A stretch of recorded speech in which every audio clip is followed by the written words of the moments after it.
বেগম খালেদা জিয়ার চিকিৎসায় রাজধানীর এভার কেয়ার হাসপাতালে পৌঁছেছে চীনের 4 সদস্যের বিশেষজ্ঞ চিকিৎসকদের একটি দল।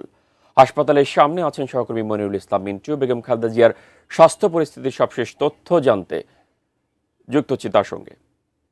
আজকে চীন থেকে সর্বশেষ যে বিশেষজ্ঞ দল আসার কথা ছিল তারা 10টা 10 মিনিটে এভারকার হাসপাতালে পৌঁছান এবং তাদেরকে স্বাগত জানান বিএনপি মহাসচিব মির্জা ফখরুল ইসলাম আলমগীর এবং তারা আসলে মেডিকেল যে টিম যারা কাজ করছে তাদের সাথে যুক্ত হবেন। এবং এর আগে আজ সকালে যুক্তরাজ্য থেকে যে লন্ডন ক্লিনিকের যে বিশেষজ্ঞ যে চিকিৎসক তিনি এসে দুপুর থেকে তিনি কাজ করছেন, অর্থাৎ চীন, যুক্তরাজ্য এবং বাংলাদেশ 3 দেশের বিশেষজ্ঞ চিকিৎসকদের তত্ত্বাবধানে বিএনপি চেয়ারপারসন বেগম খালেদা জিয়ার ফুসফুস সহ অন্যান্য যে চিকিৎসা সেই কার্যক্রম চলছে।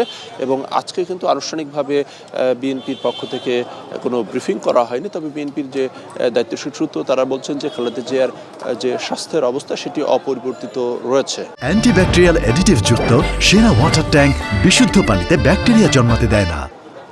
এবং এর আগে আজকে সন্ধ্যা 7টা 7 মিনিটে প্রধান উপদেষ্টা ডক্টর মোহাম্মদ ইউনূস তিনি এভারকার হাসপাতালে আসেন এবং সেখানে বিএনপি মহাসচিব মির্জা ফখরুল ইসলাম আলমগীর তাকে স্বাগত জানান এবং 4তলাতে যে ক্রিটিক্যাল কেয়ার ইউনিটে যেখানে বিএনপি চেয়ারপারসন বেগম খালেদা জিয়ার চিকিৎসা চলছে সেখানে তিনি যান এবং বেশ কিছুক্ষণ সেখানে অবস্থান করেন এবং তার স্বাস্থ্যের খোঁজখবর নেন এবং সরকারের পক্ষ থেকে সর্বাত্মক সহযোগিতার যে কথা তিনি আবারও পুনর্ব্যক্ত করেন এবং 7:30টার দিকে তিনি চলে যান।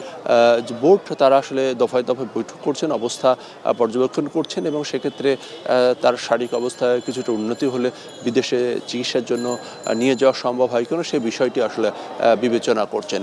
এবং দলের ভারপ্রাপ্ত চেয়ারম্যান তারেক রহমান তিনি লন্ডন থেকে সব পরিস্থিতি সবার সাথে যোগাযোগ রাখার পরিস্থিতি পর্যবেক্ষণ করছেন এবং চিকিৎসার সার্বিক বিষয় নিয়ে খোঁজখবর তিনি অব্যাহত রেখেছেন।